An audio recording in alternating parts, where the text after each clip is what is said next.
नमस्कार, मैं Preeti Agarwal, assistant professor chemistry government college Kekri.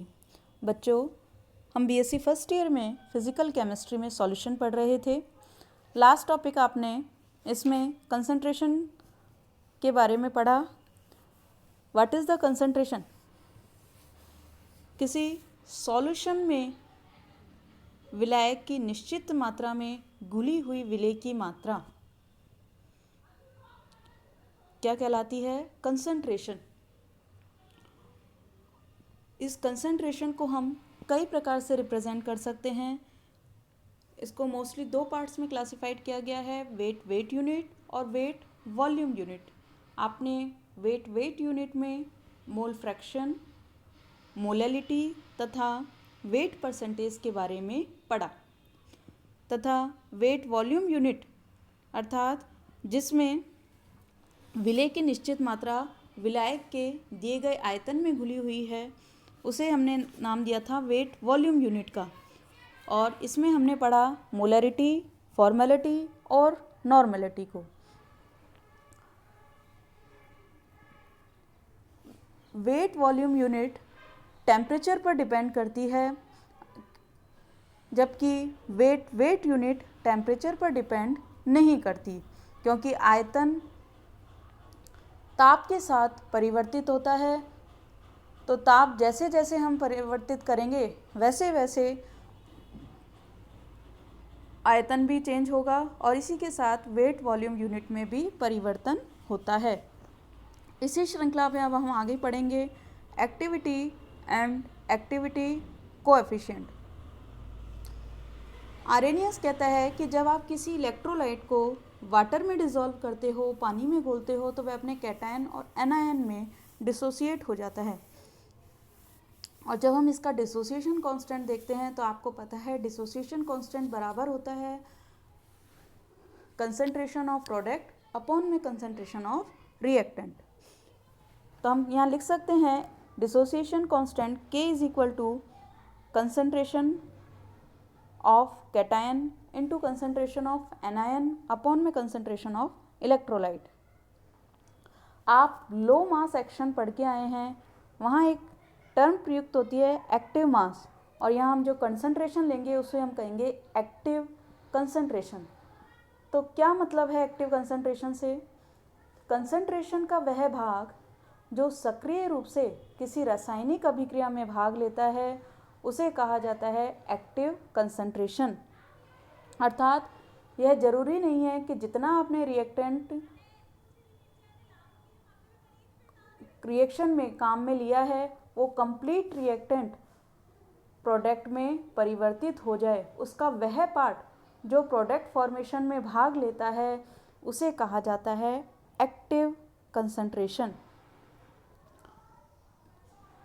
यह जनरली देखा गया है कि जैसे जैसे कंसंट्रेशन में चेंज करते हैं K की वैल्यू में भी चेंज होती है, डिसोसिएशन कांस्टेंट परिवर्तित होता है।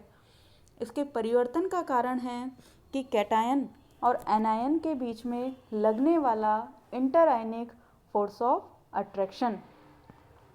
इस इंटरआयनिक फोर्स ऑफ अट्रैक्शन के कारण इलेक्ट्रोलाइट का सॉल्यूशन इस प्रकार आचरण करता है, बिहेव करता है कि मानो कंसंट्रेशन रियल कंसंट्रेशन से कम है, क्योंकि इंटरआयनिक फोर्स ऑफ अट्रैक्शन के कारण इलेक्ट्रोलाइट आयनाइज स्टेट में तो होता है, लेकिन विद्युत धारा को ले जाने के लिए फ्री नहीं होता, स्वतंत्र नहीं होता। तो आयनों के उस भाग को हम सक्रिय आयन कहते हैं, जो फ्रीली गति करता है, विचरण करता है और विद्युत धारा को ले जाने में समर्थ होता है। इस कारण इलेक्ट्रोलाइट के सॉल्यूशन की जो कंसंट्रेशन होती है वो अब उसकी वास्तविक सांद्रता से कम होती है। इसी के कारण डिसोसिएशन कांस्टेंट की वैल्यू भी परिवर्तित हो जाती है। और लुईस नामक वैज्ञानिक ने इस इफेक्टिव कंसंट्रेशन के लिए एक टर्म यूज़ में ली थी, और वो थी एक्टिविटी, सक्रियता। यहाँ सक्रियता को रिप्रेजेंट करते हैं ए से, स्मॉल ए से रिप्रेजेंट करते हैं। तो मैं लिख सकती हूँ डिसोसिएशन कांस्टेंट बराबर activity of cation into activity of anion upon में एक्टिविटी ऑफ इलेक्ट्रोलाइट। यदि हम एक्टिविटी का यूज़ करें तो यह देखा जाता है कि ये के की वैल्यू भी बिल्कुल कांस्टेंट प्राप्त होती है। अब बात आती है रियल कंसंट्रेशन और इफ़ेक्टिव कंसंट्रेशन में क्या संबंध है। तो रियल कंसंट्रेशन और इफ़ेक्टिव कंसंट्रेशन में रिलेशन एक इक्वेशन द्वारा रिप्रेजेंट किया जाता है F is equal to A upon C। यहाँ A सक्रिय सांद्रता है, C वास्तविक सांद्रता है और F है एक्टिविटी कोएफिशिएंट, अर्थात सक्रियता गुणांक प्रभावी सांद्रता और वास्तविक सांद्रता का अनुपात होता है। और यदि हम इस कंसंट्रेशन को मोलैलिटी के रूप में रिप्रेजेंट करते हैं, स्मॉल m अर्थात मोललता के रूप में लिखते हैं, तो मैं एक्टिविटी कोएफिशिएंट को F की जगह रिप्रेजेंट करती हूँ गामा से। तो मैं लिख सकती हूँ gamma is equal to activity या इफ़ेक्टिव कंसंट्रेशन अपॉन में real concentration, gamma is equal to A upon small m। ये बात हुई कंप्लीटली इलेक्ट्रोलाइट की। अब हम स्पेसिफिक आयन की बात करें तो activity of cation is equal to activity coefficient of cation into real concentration of cation. उसी तरह activity of anion is equal to activity coefficient of anion into real concentration of anion. इसी तरह आप यदि कंसंट्रेशन मोलैलिटी में लिख रहे हैं तो हम लिख सकते हैं A plus is equal to molality of cation into molality coefficient activity coefficient of cation. उसी तरह activity of anion is equal to molality into activity coefficient of anion. अब इन सभी वैल्यूज़ को यदि मैं पहले वाली इक्वेशन में पुट करूं तो मैं लिख सकती हूँ dissociation constant is equal to concentration of cation into concentration of anion upon में concentration of electrolyte into activity coefficient of cation into activity coefficient of anion upon में एक्टिविटी कोएफिशिएंट ऑफ इलेक्ट्रोलाइट। जैसे जैसे हम solution को dilute करते जाते हैं वैसे वैसे कैटायन और एनायन के बीच लगने वाला इंटरआयनिक फोर्स ऑफ अट्रैक्शन कम होता जाता है और F की वैल्यू 1 के पास बढ़ती जाती है, अर्थात एक्टिव कंसंट्रेशन और रियल कंसंट्रेशन की वैल्यू धीरे धीरे एक दूसरे के पास आती जाती हैं और इनफाइनाइट डाइल्यूट सॉल्यूशन पर अनंत तनु विलयन में एक्टिव कंसंट्रेशन और रियल कंसंट्रेशन का मान लगभग बराबर हो जाता है। और लेकिन यदि आप डाइल्यूट करने के बजाय सॉल्यूशन को कंसंट्रेशन बढ़ाते जाते हैं तो कंसंट्रेशन बढ़ाने पर रियल कंसंट्रेशन और एक्टिव कंसंट्रेशन के बीच में डिफरेंस बढ़ता जाता है और एक्टिविटी कोएफिशिएंट का मान 1 से कम होता जाता है। यहाँ एक बात ध्यान रखने की है कि एक्टिविटी कोएफिशिएंट का कोई मात्रक नहीं होता, क्योंकि आप एक्टिविटी कोएफिशिएंट को रिप्रेजेंट कर रहे हैं इफ़ेक्टिव कंसंट्रेशन और रियल कंसंट्रेशन के रेशियोज।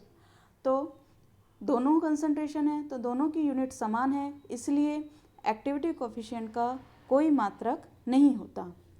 अब आगे नेक्स्ट टॉपिक है mean activity and mean activity coefficient.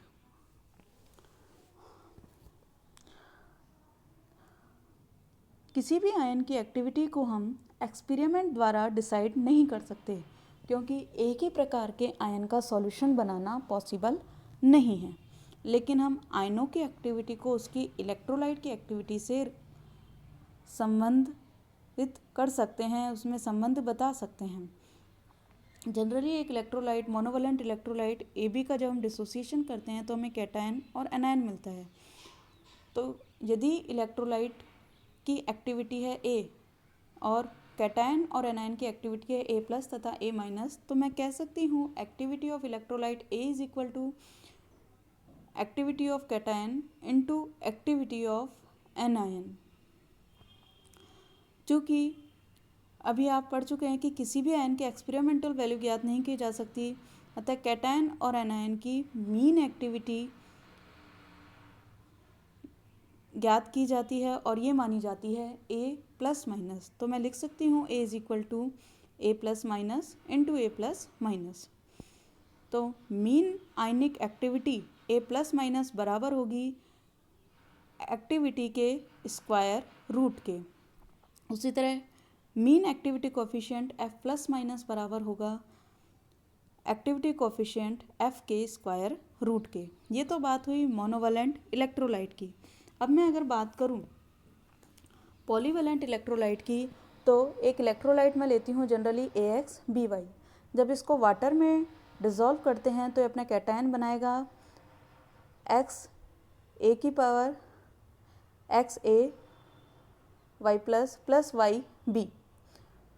Activity और आयनों की मीन एक्टिविटी में संबंध हमने इस प्रकार व्यक्त किया है, activity of electrolyte A is equal to activity of cation की power X into activity of anion की पावर Y। तो मैं यहाँ लिख सकती हूँ mean ionic activity A plus minus की पावर X प्लस Y।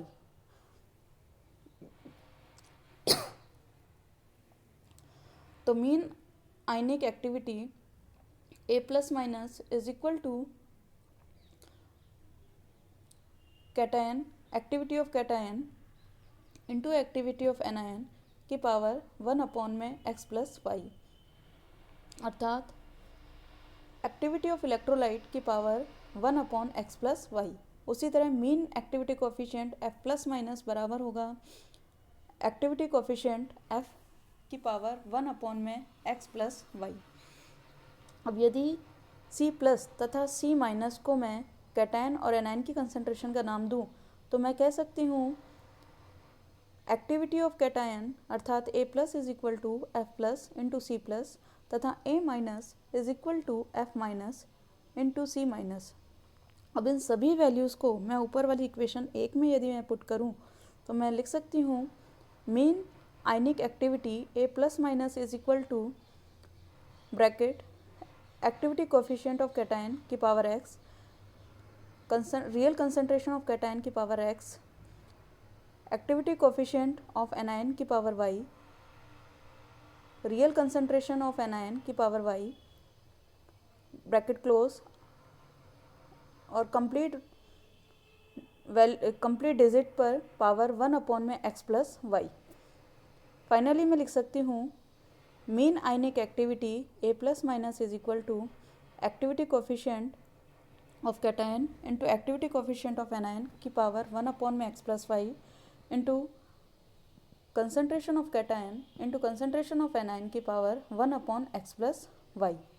चूँकि आप जानते हो कि mean activity coefficient F plus minus बराबर होगा F activity of cation activity coefficient of cation into activity coefficient of anion की power 1 upon x plus Y के। तो मैं लिख सकती हूँ activity of electrolyte mean ionic activity of electrolyte A plus minus is equal to F mean activity coefficient of electrolyte F plus minus into concentration of cation into concentration of anion की power 1 upon x plus Y. यदि electrolyte के solution की concentration C है, तो हम कह सकते हैं concentration of cation is equal to XC, concentration of anion is equal to YC। अब इन सभी वैल्यूज़ को मैं इक्वेशन 3 में यदि मैं पुट करूं, तो मुझे फाइनली प्राप्त होता है activity mean ionic activity A plus minus is equal to activity mean ionic activity coefficient F plus minus into x की पावर x y की power y bracket close 1 upon x plus Y into C। तो ये बताता है आपके mean activity और mean activity coefficient में संबंध। उसी तरह अब हम आगे देखें variation of mean activity coefficient with concentration, सांद्रता के साथ माध्य सक्रियता गुणांक में होने वाला परिवर्तन। यदि मैं मीन एक्टिविटी कोएफिशिएंट तथा मोलैलिटी के बीच में ग्राफ खींचूं तो इस ग्राफ से हमें निम्न बातें स्पष्ट होती हैं कि पहला कि जब कंसंट्रेशन बहुत कम है तो इलेक्ट्रोलाइट की मीन एक्टिविटी कोएफिशिएंट का मान लगभग 1 के बराबर है और जैसे जैसे इलेक्ट्रोलाइट की कंसंट्रेशन बढ़ती है मीन एक्टिविटी कोएफिशिएंट का मान कम होता जाता है, वो मिनिमम पर पहुंचता है और फिर और कंसंट्रेशन यदि हम बढ़ाते हैं तो आगे माध्य सक्रियता गुणांक का मान पुनः बढ़ने लगता है और कुछ इलेक्ट्रोलाइट्स के लिए तो इसका मान 1 से भी ज़्यादा हो जाता है।